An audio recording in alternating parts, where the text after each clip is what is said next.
Hello guys, মাছে ভাতে বাঙালি, তাও যদি হয় কড়াইশুঁটি দিয়ে কাতলা মাছের তেল ঝাল রেসিপি। শীতকালীন কড়াইশুঁটি দিয়ে প্রতিবার আমার মা এই রেসিপিটা বানিয়ে থাকেন। এটা একটা ইউনিক রেসিপি, আমার ঠাকুমায়ের কাছ থেকে মায়ের শেখা। তারপর আমার জানি না আপনারাও এরকম বানান কি না। কড়াইশুঁটি দিয়ে কাতলা মাছের তেল ঝাল রেসিপি, আশা করছি আপনাদেরও খুব ভালো লাগবে। তাহলে চলুন কথা না বাড়িয়ে এবার ভিডিওটা শুরু করি। এখানে দেখুন আমি 5 পিস কাতলা মাছকে খুব ভালো করে পরিষ্কার করে ধুয়ে নিয়ে এখন আমি মাছগুলোর মধ্যে লবণ দিয়ে দিচ্ছি। এবার দিয়ে দিচ্ছি অল্প হলুদ গুঁড়ো, অল্প একটু লঙ্কা গুঁড়ো। তারপর মাছগুলোকে খুব ভালোভাবে মশলা দিয়ে মেখে নেব।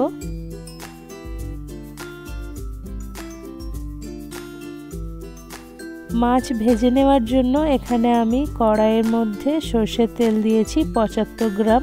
তেল খুব ভালো করে গরম করে এখন আমি মাছের পিসগুলোকে দিয়ে দিচ্ছি। মাছগুলো একটু লালচে লালচে করে খুব ভালো করে ভেজে নিতে হবে।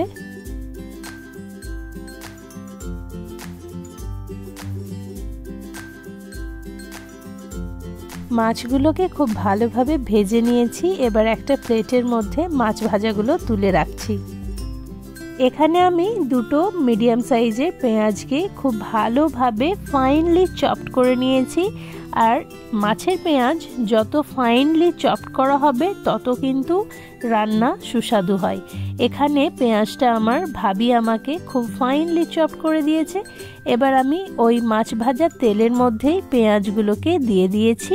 এই পেঁয়াজটা হালকা একটু নাড়াচাড়া করে লালচে লালচে যখন হয়ে আসবে তখন আমি এর মধ্যে মশলা দিয়ে দেবো। তো এই যে দেখুন এখানে পেঁয়াজের কালারটা অনেকটা চেঞ্জ হয়ে গেছে, হালকা বাদামি হয়ে এসেছে। তো এখন আমি মশলা দিয়ে দেবো। প্রথমেই আমি দিয়ে দিচ্ছি 1 চা চামচ লবণ, 1 চা চামচ হলুদ গুঁড়ো, 1/2 চা চামচ লঙ্কা গুঁড়ো, 1 চা চামচ ধনে এবং জিরে গুঁড়ো আর 1/2 চা চামচ কাশ্মীরি লঙ্কার গুঁড়ো। এবার সব মশলাগুলো ভালোভাবে মিক্স করে নিচ্ছি। এবার অল্প একটু জল দিয়ে দিচ্ছি যাতে মশলাটা পুড়ে না যায় আর পেঁয়াজটা খুব তাড়াতাড়ি সফট হয়ে যেতে পারে। তারপর খুব ভালো করে একটু নাড়িয়ে নিলাম।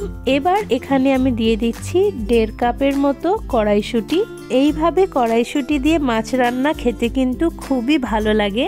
কড়াইশুঁটিগুলো একবার নেড়ে চেড়ে নিলাম। এখন আমি দিয়ে দিচ্ছি 4টে চেরা কাঁচা লঙ্কা আর 2টো টমেটো কেটে দিয়ে দিচ্ছি।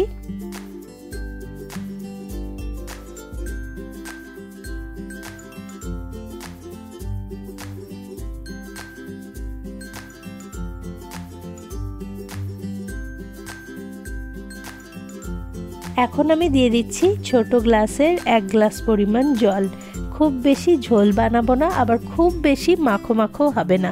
এটা হচ্ছে তেল পেঁয়াজি, তো মোটামুটি যেমন ঝোল আপনারা পছন্দ করেন সেরকম জল দিয়ে দেবেন। তো এখানে আমি একটা ঢাকা দিয়ে বন্ধ করে 2 মিনিটের মতো ফুটিয়ে নেব যাতে টমেটোগুলো একটু ভালোভাবে সেদ্ধ হয়ে যায়। ফিরে এলাম 2 মিনিট পর। দেখুন ঝোলটা ফুটে উঠেছে। এখন আমি ভেজে রাখা মাছগুলো দিয়ে দিচ্ছি।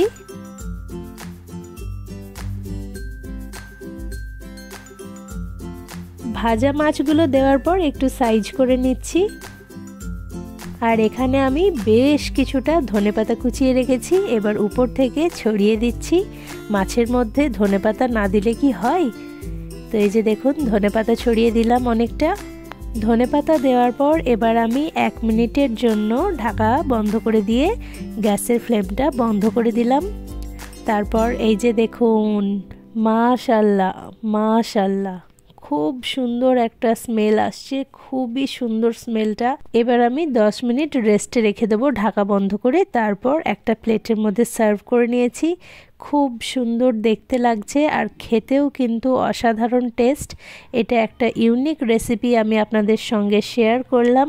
ভিডিওটি ভালো লেগে থাকলে প্লিজ লাইক করবেন, কমেন্ট করবেন আর আমার চ্যানেলটিকে সাবস্ক্রাইব করে নতুন বন্ধু হয়ে পাশে থাকবেন। কাতলা মাছের তেল পেঁয়াজিটা খেতে অসাধারণ হয়েছে আর এখানে পিরিং শাকের ভাজিটাও খুব ভালো হয়েছিল। Thank you for watching.